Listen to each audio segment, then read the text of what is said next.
আমাদের একমাত্র বিধানদাতা কে? আল্লাহ। আমরা কার বিধান মানব? আল্লাহ এবং কোরআনের বিধান। আমরা আল্লাহ এবং কোরআনের বিধান মানব। কোরআনের বিধানই তো আল্লাহর বিধান, তাই তো? হ্যাঁ। এখন আমি যে বিষয়টা নিয়ে আলোচনা করতে যাচ্ছি, যে প্রতিদিন পাঞ্জেগানা নামাজ পড়া হয়, এর বিধানদাতা কে? নিশ্চয় আল্লাহ। আমরা তো এটাই জানি। আল কোরআনে আমাদেরকে প্রতিদিন 5 বার নামাজ পড়ার কথা বলা হয়েছে। আমরা সাধারণ মানুষ এটাই জানি। আসলে কি তাই? পাঞ্জেগানা নামাজের কথা কি কোরআনে কোথাও আছে? না, নাই। বিষয়টা একটু ভাববার বিষয়। আমি অনেক গবেষণা করেছি, কোরআন তন্ন তন্ন করে খুঁজে পাঞ্জেগানা নামাজের বিষয়টা জানার চেষ্টা করেছি, কিন্তু এই পাঞ্জেগানা নামাজের বিষয় কোরআনের কোথাও খুঁজে পাইনি। তো যদিও এই বিধান বলা হয়ে থাকে, এই বিধান দিয়েছেন আল্লাহ। 5 ওয়াক্ত নামাজের বিধান দিয়েছেন কে? আল্লাহ। কিন্তু আল্লাহর বিধান তো কোরআনে এসেছে। আল্লাহর বিধান আমরা কোথা থেকে পাই? কোরআন থেকে পাই, এবং আমরা কোরআনের বিধানই মানি, আমরা যারা মুসলমান, ইমানদার, মুমিন। কিন্তু এই পাঞ্জেগানা নামাজের বিষয় কোরআনে কোথাও পাওয়া যায়নি। আল্লাহ কোরআনে কোথাও বলেননি যে তোমরা দিনে 5 বার নামাজ আদায় করো। তাহলে এই 5 বার নামাজ পড়ার বিষয়টা আমরা পেলাম কোথায়? একটু ভাবনার বিষয় হয়ে যায়। তো এই নামাজ সম্পর্কে বলতে গেলে মিরাজের বিষয়টা চলে আসে। নামাজ সম্পর্কে বলতে গেলে কোরআনের বিষয়টা মিরাজের বিষয়টা চলে আসে, যে এই নামাজটা আসলো কোথা থেকে। হ্যাঁ, এই আমরা কোরআন হাদিস থেকে মিরাজের ঘটনা জানতে পাই। যদিও কোরআনে মিরাজের যে কাহিনী বর্ণনা করা হয়েছে, সেখানে পাঞ্জেগানা নামাজের কথা উঠে আসেনি, কিন্তু আমরা হাদিস থেকে পাই। হাদিস মানে নবীর কথা, বা সাহাবারা কোনো কাজ করেছেন, নবীজি সম্মতি দিয়েছেন, এমন বিষয়। তো সেটা অবশ্যই মানতে হবে। যদি সহি হাদিস হয়, সেটা আমাদের অবশ্যই মানতে হবে। কারণ আল্লাহ তো নিজে কোনো কথা মানুষের কানে শুনিয়ে দেয় না, তার নবী রাসূলের কানে, নবী রাসূলদের কাছে জিবরাইল আলাইহিস সালামের মাধ্যমে শুনিয়ে থাকেন। এখন এই পাঞ্জেগানা নামাজ আল্লাহ রাসূল মিরাজ থেকে নিয়ে এসেছেন, যেটা আমরা জানতে পারি। কিন্তু এই মিরাজটা কত সালে সংঘটিত হয়েছে, এটা একটা বিষয়। আমরা জানি নবুয়তের 11তম বছরে আল্লাহ রাসূল মিরাজে যান, এবং সেই মিরাজ থেকেই 5 ওয়াক্ত নামাজ নিয়ে আসেন। সেখানে একটা গল্প আছে যে আল্লাহ রাসূল আল্লাহর কাছ থেকে যখন 50 ওয়াক্ত নামাজ নিয়ে আসছেন, পথে মুসা নবীর সাথে তার দেখা। মুসা নবী আল্লাহ রাসূলকে জিজ্ঞাসা করলেন যে, হে রাসূল, হে নবী, আপনি আপনার উম্মতের জন্য কি নিয়ে এসেছেন? তখন আমাদের প্রিয় নবীজি বললেন যে 50 ওয়াক্ত নামাজ আমার উম্মতের জন্য নিয়ে এসেছি। তো মুসা নবী বললেন, আমি আপনার আগে উম্মত চালিয়েছি, আপনার উম্মত 50 ওয়াক্ত নামাজ পড়বে না, আপনি আরেকটু কমায় নিয়ে আসেন। তো আল্লাহর কাছে নবী সাল্লাল্লাহু আলাইহি ওয়াসাল্লাম আবার দরখাস্ত জমায় দেয়। তো নবীজির দরখাস্ত অনুযায়ী আল্লাহ 5 ওয়াক্ত নামাজ কমায় দেয়। তখন 45 ওয়াক্ত নামাজ নিয়ে মুসা আলাইহিস সালামের সাথে আবার দেখা। মুসা আলাইহিস সালাম আবার বললেন যে এই 45 ওয়াক্ত নামাজ আপনার উম্মতরা পড়বেন না, আরও কমায় নিয়ে আসেন। তো এইভাবে 10 বার যাই টোটালি।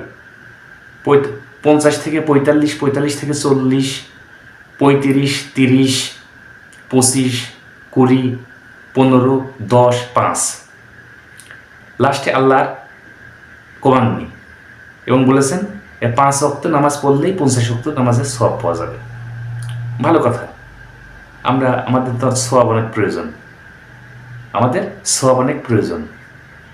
আমার জানা নেই যে কত সোয়াব পেলে একটা মানুষ জান্নাতে পৌঁছাতে পারে।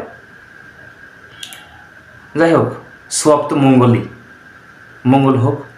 কিন্তু প্রশ্ন আর একটা, আল্লাহ রাসূল যে মিরাজ থেকে নামাজ নিয়ে আসলেন, এখানে কয়েকটা বিষয় আমি তুলে ধরার চেষ্টা করব। সেটা হচ্ছে, আমি যতদূর জানি সূরা ইমরানের 81 নম্বর আয়াত পড়ে বুঝতে পারি যে আমাদের প্রিয় নবী হযরত মুহাম্মদ সাল্লাল্লাহু আলাইহি ওয়াসাল্লাম শুধু আমাদের নবী না, উনি নবীদেরও নবী। সমস্ত নবী তাকে নবী হিসাবে স্বীকার করে নিয়েছেন। নিশ্চয় মুহাম্মদ সাল্লাল্লাহু আলাইহি ওয়াসাল্লাম সমস্ত নবীর ঊর্ধ্বে।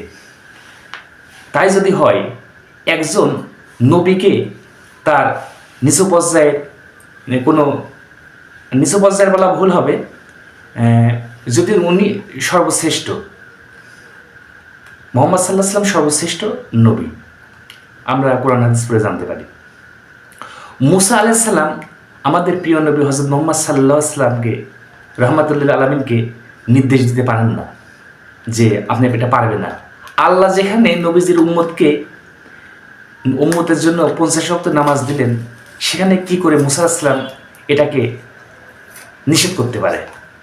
নিশ্চয় আল্লাহ সব কিছুই ভালো জানেন এবং তার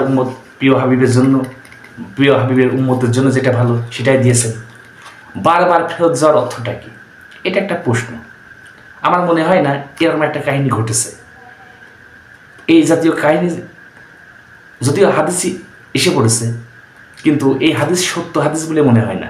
এই জন্যই যে কারণ আমাদের নবীজিকে ছোট করা হয়, এমন হাদিস আমাদের নবীকে ছোট করা হয়। জানি না কারা চক্রান্ত করে এ কাজ করেছে। আর একটা বিষয় আমরা জানি, আল কোরআনের সূরাগুলো দুইভাবে বিভক্ত, একটা হচ্ছে মাক্কি সূরা আর একটা হচ্ছে মাদানী সূরা। তো মাক্কি জীবনে, তার মানে মক্কায় থাকাকালীন যে সূরাগুলো নাজিল হয়েছে সেগুলো মাক্কি সূরা, আর মাদানী জীবনে হিজরত করার পর মাদানী জীবনে যে সূরা নাজিল হয়েছে সেগুলো হচ্ছে মাদানী সূরা। এখন এই 5 ওয়াক্ত নামাজের বিষয়টা তো মিরাজের পরে ঘটে, মিরাজ থেকে আসে, এবং আমাদের দেশের মোল্লা মৌলবীরা ফতোয়া দেয় 5 ওয়াক্ত সালাত কোরআনে আছে, কিন্তু এক জায়গা নেই, বিভিন্ন সূরায় বিভিন্ন সময়ে বর্ণনা করা হয়েছে।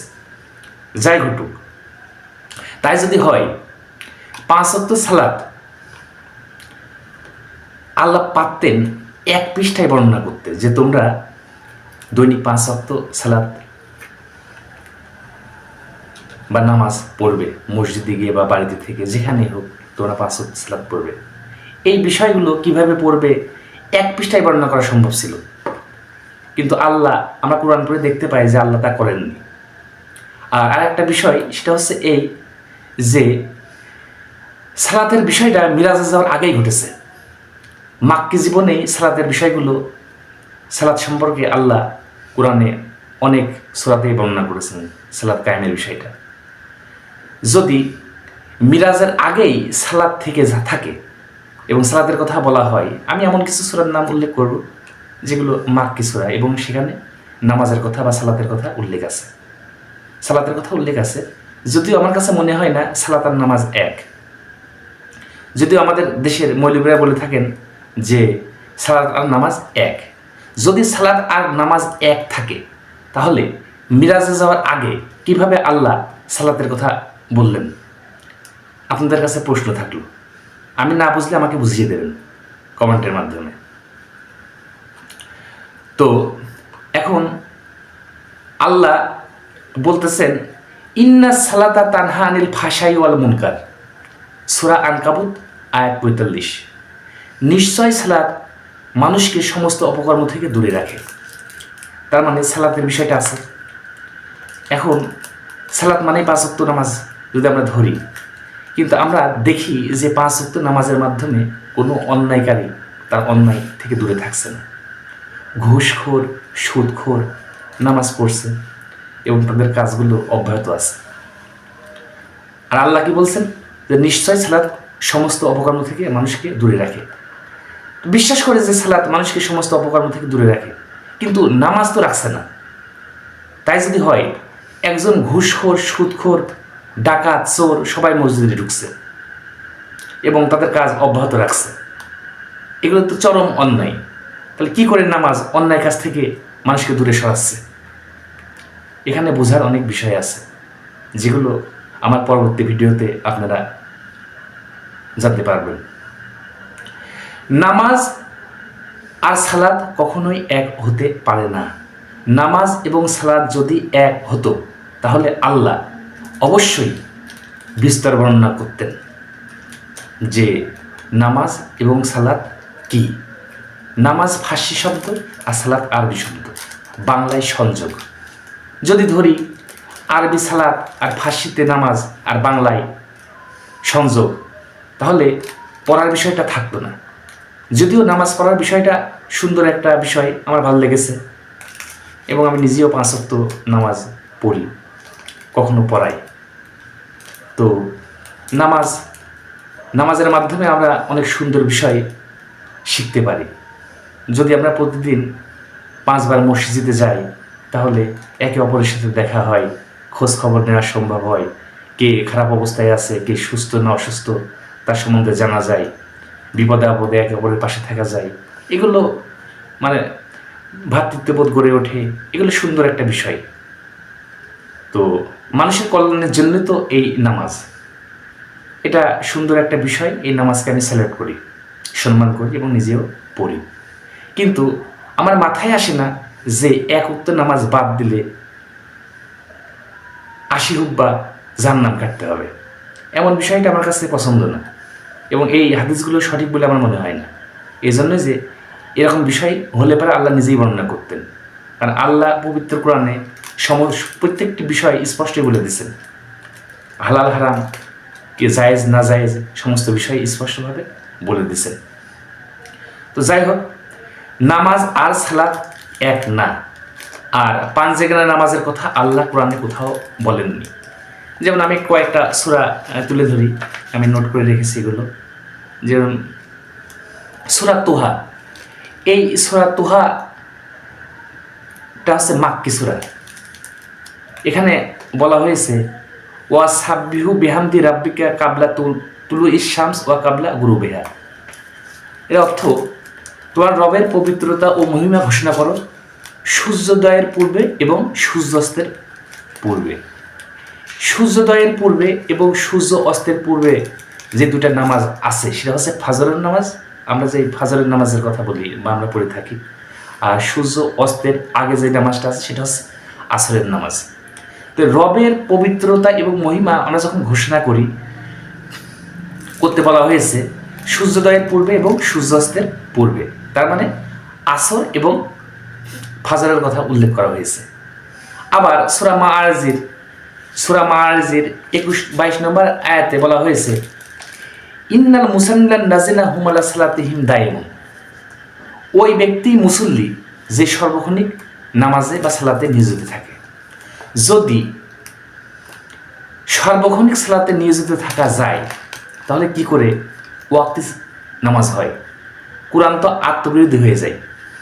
যদি সার্বক্ষণিক সালাত থাকে বা নামাজ থাকে, আর আসর এবং ফাজরের নামাজের কথা বলা হয় যে পবিত্রতা মহিমা ঘোষণা করো, তাহলে সার্বক্ষণিক নামাজের কথা কেন বলা হয়েছে?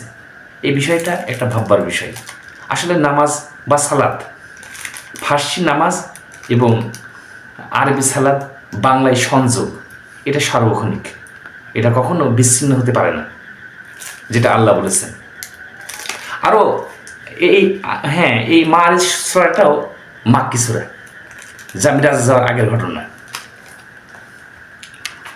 আমি সূরা বনী ইসরাইল 78 নম্বর আয়াতে বলা হয়েছে আকিমুস সালাতা লিদুলুকিশ শামসি ইলা গাসিকিল লাইলি ওয়া কুরআনাল ফাজ ইন্না কুরআনাল ফাজরি আলা কানা মাসুদা। এই সূরাটা মাক্কি সূরা। সূরা বনী ইসরাইল 78 নম্বর আয়াতে বলা হয়েছে এটাও তো মিরাজে যাওয়ার আগের কাহিনী। তো এখানেও তো সালাতের কথা বলা হয়েছে। তাহলে কি করে আপনারা মনে করেন যে সালাত মিরাজ থেকে নিয়ে আসা হয়েছে? আমার মাথায় আসে না। আপনাদের যদি বুঝ থাকে সে বুঝ দিয়ে না, আপনি যদি বুঝ দিতে পারেন মেনে নেব। আমার তো ভুল হতেই পারে, কেউ ভুলের ঊর্ধ্বে না। আমি খুঁজে কোথাও পাইনি। এর অর্থ সূরা বনী ইসরাঈলের ৭৮ নম্বর আয়াতের অর্থ, সালাত দাঁড় করাও এই জন্য যে সূর্য হেলিয়া যাইয়া রাত্রির অন্ধকারাচ্ছন্নের দিকে চলিয়া যায়, এবং প্রভাতের কোরআনের জন্য সালাত দাঁড় করো। নিশ্চয় প্রভাতের কোরআন হইল সত্যের সাক্ষ্যদাতা। এখানে সূর্য জ্ঞানের প্রতীক, আলো জ্ঞানের প্রতীক, আর অন্ধকার অজ্ঞতার প্রতীক। বিষয়টা বুঝতে হবে। তো এখানে এই বিষয়টা যদি নিয়ে আলোচনা করতে যাই, আলোচনা অনেক লং হয়ে যাবে। আমি লং আলোচনা করতে চাচ্ছি না। আমার একটাই জানবার বিষয় যে 5 ওয়াক্ত নামাজের কথা, 5 জায়গানা নামাজের কথা কোরআনের কোথাও নাই। আর 5 জায়গানা নামাজ না পড়লে যে পাপ হয়ে যাবে, এই বিষয়টাও কোরআনে কোথাও নাই। এবং 1 ওয়াক্ত নামাজ বাদ দিলে 80 হুব্বা জাহান্নামে মানুষ চলে যাবে, এ কথাও কোরআনে কোথাও নাই। হ্যাঁ, এই বিষয়গুলো অবশ্যই হাদিসে এসেছে, কিন্তু সব হাদিস সত্য না। কিছু হাদিস আছে জাল, যেগুলো উমাইয়া বংশের লোকজন এগুলো লিপিবদ্ধ করেছে, মুয়াবিয়া এজিদের বংশধরেরা, তো তাদের নিজস্ব স্বার্থ উদ্ধারের জন্য। তো আমরা কোরআনের মাধ্যমে হেদায়েত পাই। কোরআন আমাদের বিধান, আমরা কোরআন আমাদের আইন। আমরা কোরআনের বিধান অনুযায়ী চলবো, হাদিসও মানবো, অবশ্যই হাদিস মানবো। কিন্তু সেই হাদিসটা যেন এমন না হয় কোরআনের সাথে সাংঘর্ষিক হয়ে যায়। কোরআনের সাথে সাংঘর্ষিক যে হাদিসগুলো হবে আপনারা কখনো মেনে নেবেন না। কারণ কোরআন আল্লাহর কথা আর হাদিস রাসূলের কথা। তো যদি রাসূলের কথা অবশ্যই সত্য হবে, কিন্তু আল্লাহ রাসূলের নাম দিয়ে যারা মিথ্যা হাদিস বর্ণনা করেছে সেগুলো তারা মেনে নেওয়া যায় না। কারণ কোরআনের সাথে মিল খায় না। কোরআনের সাথে যে হাদিসগুলো মিলে না সেগুলো নিশ্চয় জাল হাদিস। আপনারা অবশ্যই বুঝতে পেরেছেন। এই বিষয়ে আবারও আলোচনা থাকবে এবং গভীরভাবে আলোচনা থাকবে। ভুল হলে ক্ষমা করবেন, আমি আপনাদের কাছে ক্ষমা প্রার্থী। আপনারা বোঝার চেষ্টা করবেন, শুধু অজ্ঞতার অন্ধকারে আপনারা ডুবে থাকবেন না। মোল্লা মৌলবী যা বলবে সেটা নেমেতে থাকবেন না। প্রত্যেকটি জিনিসের প্রমাণ চাই, যেগুলো আল্লাহ কোরআন থেকে আমরা অনেক কিছুর প্রমাণ পাই। কোরআনের মাধ্যমে আমরা সব কিছুই জানতে পাবো। কোরআনে আল্লাহ বিস্তার আলোচনা করেছেন। হাদিসগুলো অনেক পরে লিপিবদ্ধ হয়েছে এবং উমাইয়া আব্বাসীয়রা তাদের নিজেদের স্বার্থে অনেক হাদিস বানিয়েছে। এই জন্য আমরা হাদিসটাকে তখনই গ্রহণ করব যে হাদিসটা কোরআনের সাথে মেলে, আর যে হাদিস কোরআনের সাথে মেলে না সেটা আমরা কখনো গ্রহণ করব না। আশা করি আপনারা সবাই বুঝতে পেরেছেন।